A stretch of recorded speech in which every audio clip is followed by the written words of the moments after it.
Hola, bienvenidos a la serie Principios de Fe. El tema que estudiaremos hoy es la disciplina eclesiástica.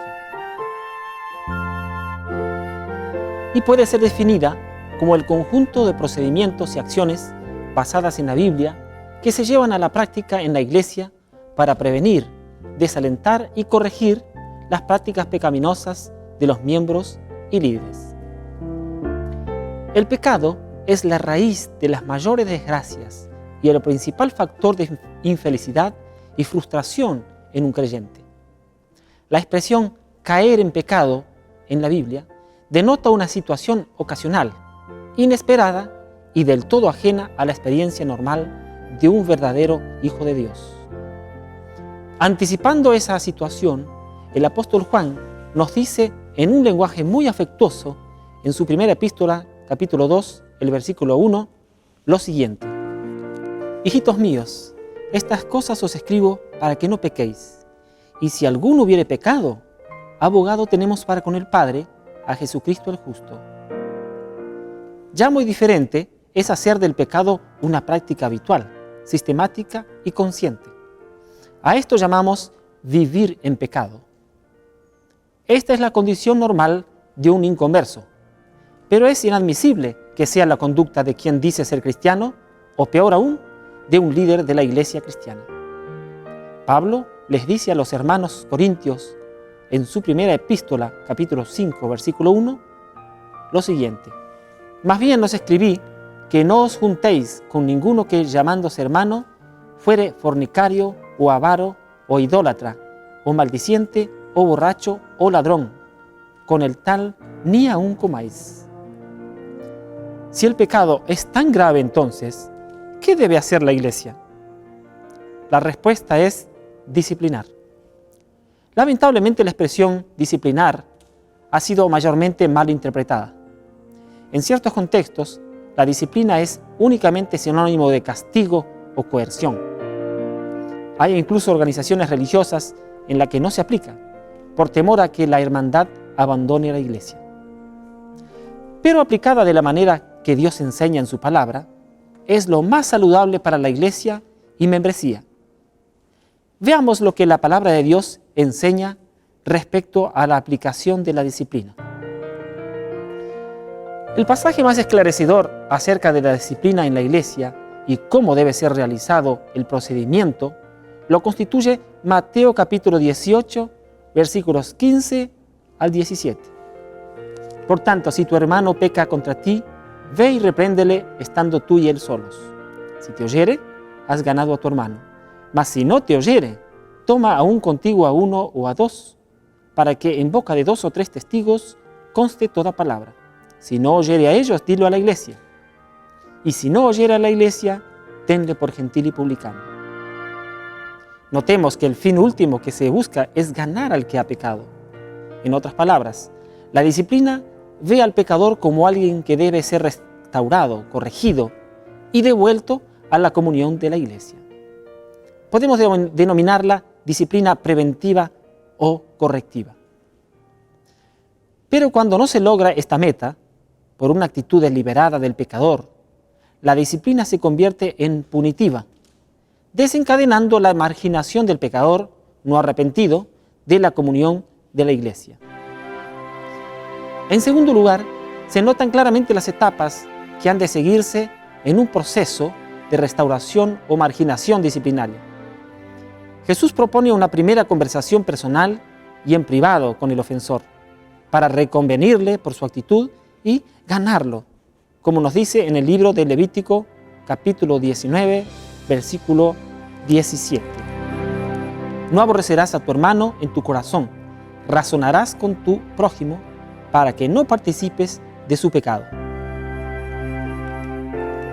Jesús también aconsejó del mismo modo en el libro de Lucas capítulo 17, versículo 3. Mirad por vosotros mismos.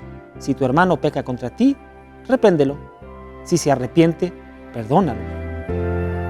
El apóstol Pablo de igual modo aconseja los mejores modos para tratar con el que yerra, como nos dice en el libro de Gálatas capítulo 6, el versículo 1. Hermanos, si alguno ha caído en alguna falta, vosotros que sois espirituales, restauradlo con espíritu de mansedumbre, cuidando que tú también no seas tentado. Si esta primera iniciativa fracasa, se instruye al ofendido a que se haga acompañar y respaldar por 2 o más testigos, para que se deje constancia del procedimiento seguido. Así lo prescribía la ley mosaica en el libro de Deuteronomio, capítulo 19, el versículo 15. Un solo testigo no será suficiente contra ningún delito o pecado cometido. Solo por el dicho de los 2 o 3 testigos se decidirá la causa.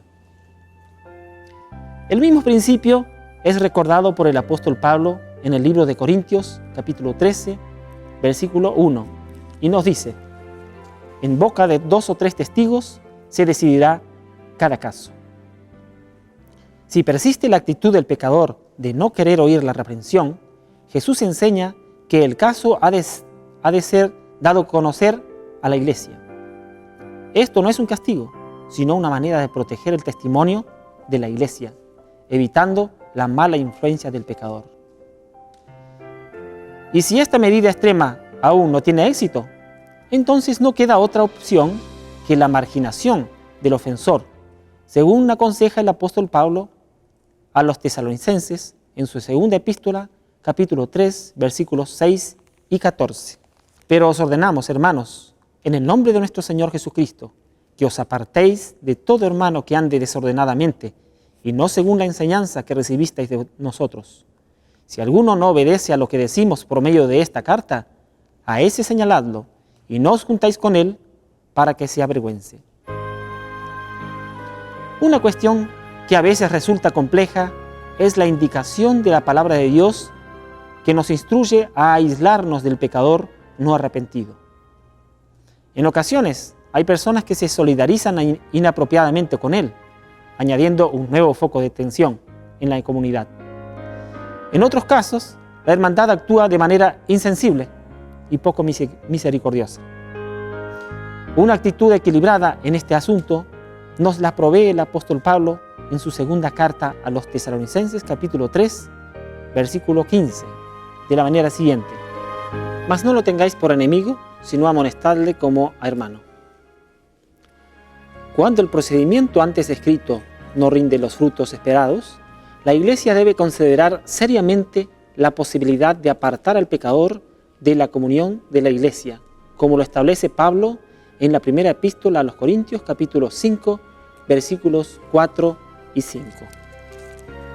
En el nombre de nuestro Señor Jesucristo, reunidos vosotros y mi espíritu con la facultad de nuestro Señor Jesucristo, entregad al tal a Satanás para destrucción de la carne, a fin de que el espíritu sea salvo en el día del Señor.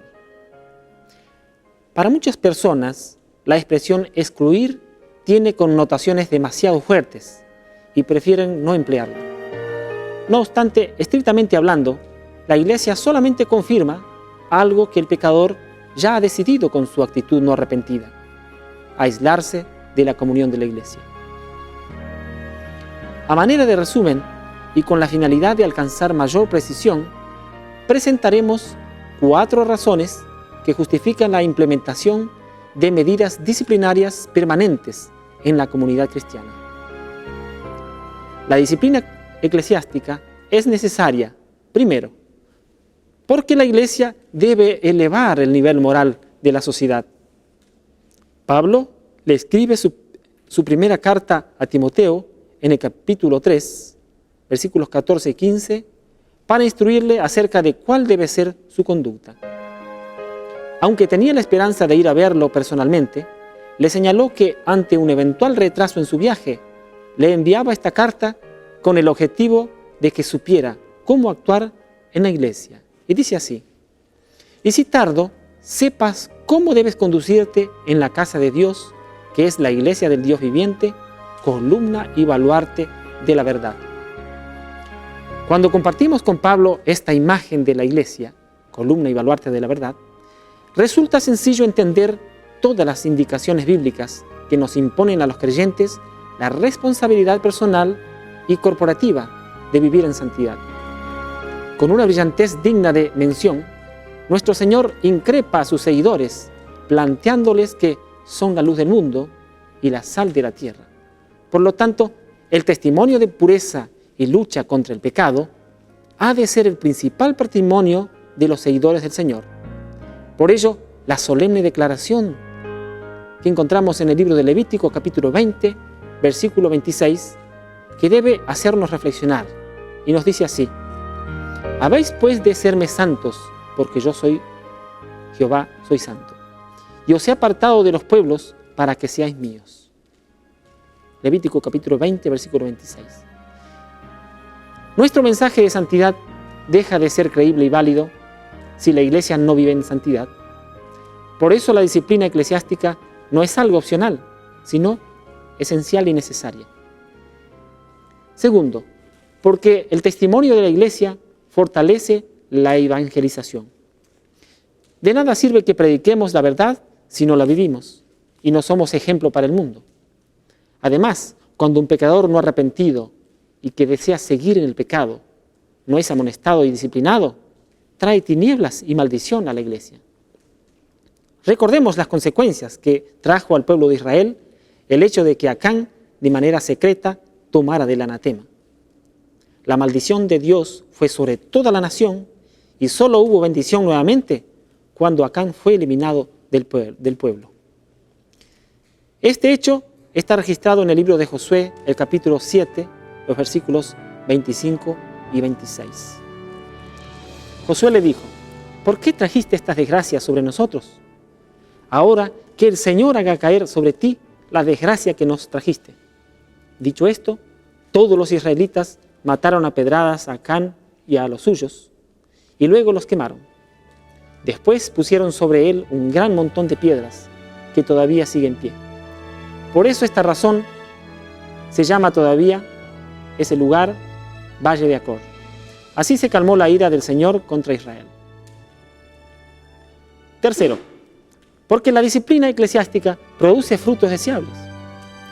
El autor de Hebreos aborda la disciplina de manera muy práctica y nos dice en el capítulo 12, versículo 11, es verdad que ninguna disciplina al presente parece ser causa de gozo, sino de tristeza, pero después da fruto apacible de justicia a los que en ella han sido ejercitados. Además, la disciplina ayuda a que los otros miembros de la Iglesia perciban la gravedad del pecado y eviten cometer un error semejante. Si un miembro comete un error de repercusión pública y no se toma ninguna medida correctiva o punitiva, el mensaje transmitido a otros, y especialmente a los jóvenes, es que el pecado no es realmente grave y la Iglesia y los miembros no sufren nada con ello. En este sentido, es beneficioso tener temor de pecar contra Dios y contra nuestros hermanos, ya que hay doble consecuencia para el propio pecador y para la Iglesia, si no toma las medidas disciplinarias que corresponden. Cuarto, finalmente debemos recordar que así como todos estamos expuestos al pecado, todos debemos estar sujetos a la disciplina. No es correcto buscar justificaciones que pongan a hermanos o a líderes por encima de las normas divinas.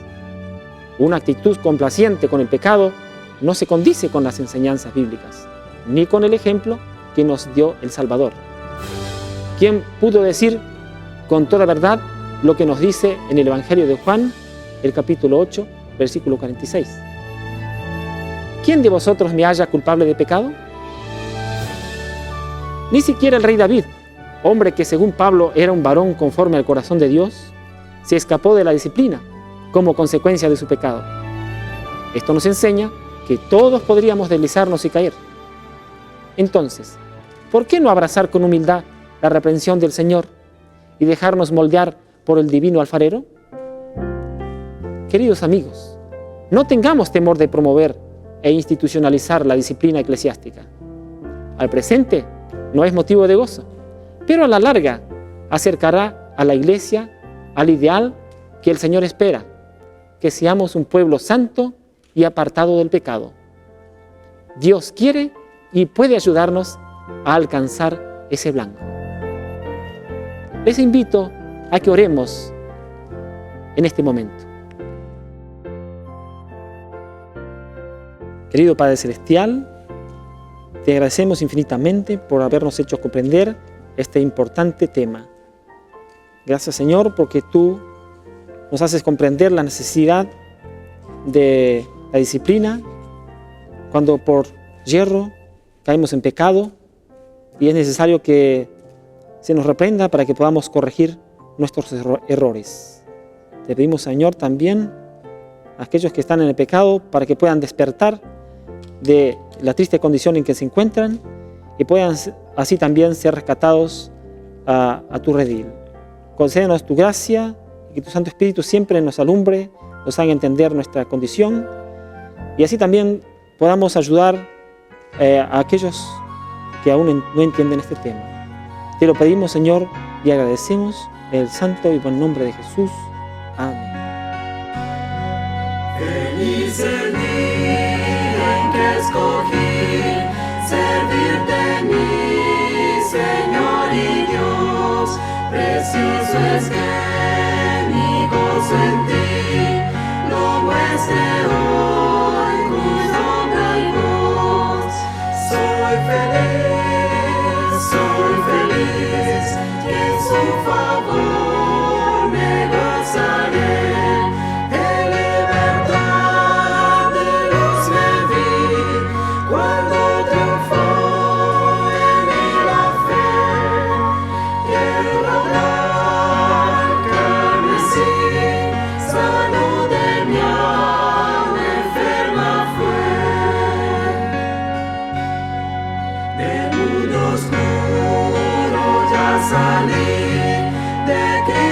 Soy y mío es ser, su senda con placer seguir, resuelto a serme siempre fiel. Soy feliz, y en su favor me gozaré. En libertad y luz me vi cuando triunfó.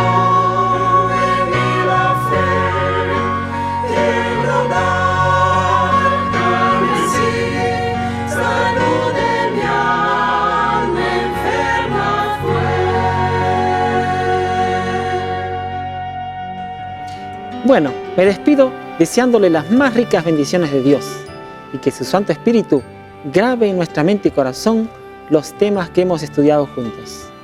Amén.